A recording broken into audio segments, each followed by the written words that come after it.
What are the qualities that one would expect to find in genuine revelation from God? If the Creator is perfect and has knowledge of all things, then surely his true revelation must be free of error. Anything less than this can only lead to one conclusion. We are dealing with the imperfect words of man and not the divine. History has not been kind to Scripture. The vast majority of religious texts today have been passed down to us through scribal tradition, whereby manuscripts were copied by hand, word for word, letter by letter. Naturally, this method of preservation is prone to human error. Any mistakes, such as in spelling or missing words, made whilst copying, would then be transferred down every time a copy of the copy was made. Extend this process over hundreds or thousands of years, and you can imagine how much a text can change over such a long span of time, as accidental and intentional changes gradually creep in. This is why, for example, we find that there are a multitude of different versions of the Bible in existence today. It's not possible to compare the modern text to the earliest copies, because they were written on fragile and perishable materials, such as papyrus. Therefore, scholars of the Bible have the difficult task of sifting through thousands of later copies, all of which differ. And because the original copies have been lost, they can't agree on which surviving copies are most accurate to the original. So, each version of the Bible that exists is a patchwork of different copies combined together and represents what a particular scholar or group of scholars estimate to be the closest to the original. And so, for texts that have relied on preservation through manual copying, we can say that we have, at best, an estimate of the original words. We certainly cannot say that the text we have today is an accurate representation of the original. What about the Quran? The author of the Quran makes a bold claim. We have sent down the Quran ourselves, and we ourselves will guard it. God blessed his final revelation, the Quran, with something that was not bestowed on any of the prior scriptures. He promised to protect and preserve it from any corruption. Unlike other scriptures, the primary means of preserving the Quran has and always will be through memorization. And we have certainly made the Quran easy for remembrance. So is there any who will remember? Prophet Muhammad was tasked by God with memorizing, transmitting, and explaining the verses of the Quran to the Muslims as they were revealed to him. In turn, these Muslims who had learnt the Quran directly from Prophet Muhammad himself passed on what they had memorized to neighboring tribes and nations. This legacy of mass memorization has continued throughout history. This oral tradition spanning nearly 1500 years has seen the Quran being passed down from teacher to student in an unbroken chain, going all the way back to Prophet Muhammad himself. Today it is estimated there are many millions of Muslims of all cultures and various ages who have memorized the entire Quran from cover to cover in its original Arabic form. In fact, if every written copy of religious scripture in existence today were to be removed from the earth, it is the Quran alone that could be recreated perfectly and restored in written form once again. This, thanks to its mass memorization. The oral tradition of the Quran is a phenomenon unique to Islam. If millions of people who have memorized the Quran can trace their oral memorization down centuries of teachers and scholars, all the way back to the Prophet himself, who could doubt the authenticity of this oral tradition?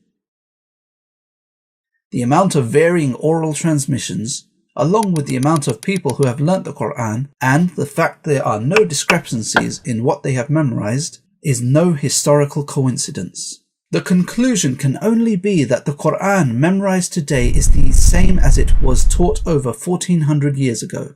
There is no other rational explanation for this unique oral phenomenon. In addition to the mass memorization of the Quran, another unique aspect of its preservation is that the rules and regulations for pronouncing each individual letter have also been safeguarded. This ensures that Muslims not only recite the same content as Prophet Muhammad, but in the exact same style. An easy way to appreciate the significance of preserving the recitation style of the Quran is with a comparison with the game telephone. Here's a simple example. Player A says the following: "We are going to advance. Send reinforcements." Player B speaks quickly and shortens "we are." "We're going to advance. Send reinforcements." Player C passes on the message and changes the word advance because player B didn't pronounce the V properly, or maybe player C just misheard. "We're going to a dance. Send reinforcements." Finally, player D changes the end of the message because they are unfamiliar with the word reinforcements. "We're going to a dance. Send 4 cents." Ultimately, what this demonstrates is that without a systematic means of ensuring the preservation of the message, its mass memorization would be like a giant unsupervised game of telephone. Changes would inevitably creep in over time. What inspired Muslims to pay such attention to detail? When God revealed the Quran to the Prophet Muhammad, it was recited to him in a specific manner. The Quran itself commands Muslims to recite it in this same specific way. Recite the Quran slowly and distinctly. Therefore, Muslims throughout history have placed great importance on how they recite the Quran. This has led to the creation of an intricate science known as tajweed. Tajweed sets out rules and regulations to preserve Prophet Muhammad's recitation style, down to each individual letter of the Quran. The fact that today we can find millions of Muslims of all different nationalities who are able to recite the Quran as if they themselves were Arabs living during the time of the Prophet Muhammad is proof of the effectiveness of this science in preserving the oral integrity of the text.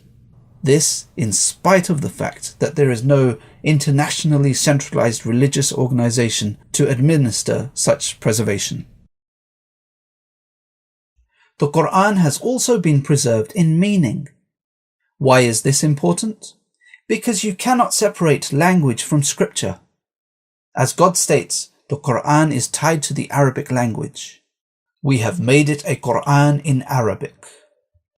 So if we were to lose the Arabic language, we would also lose the Quran. There is no benefit in preserved scripture if we have lost the meaning of its words.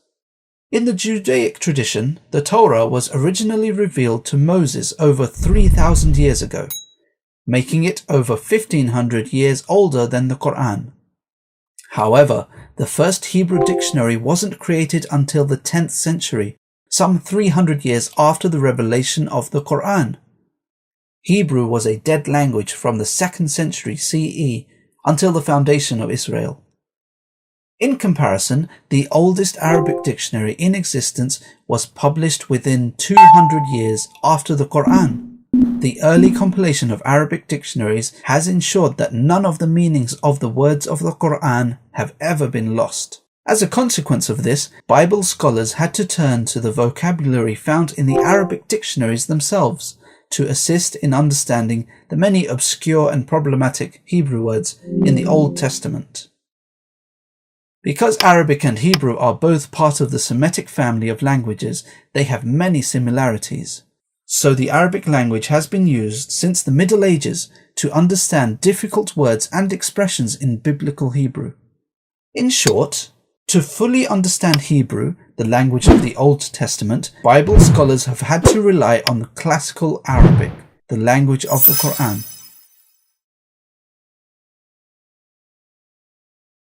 Before the revelation of the Quran, man was the caretaker of scripture and ultimately failed in this duty. Was this poor judgment on the part of God? Absolutely not. The revelation given to Moses and Jesus, peace be upon them both, were only ever meant to be time-bound scriptures which served as a temporary placeholder until the coming of the Quran. With the advent of the final messenger, Muhammad, peace be upon him, and the revelation of the final message, God took it upon himself to protect the Quran.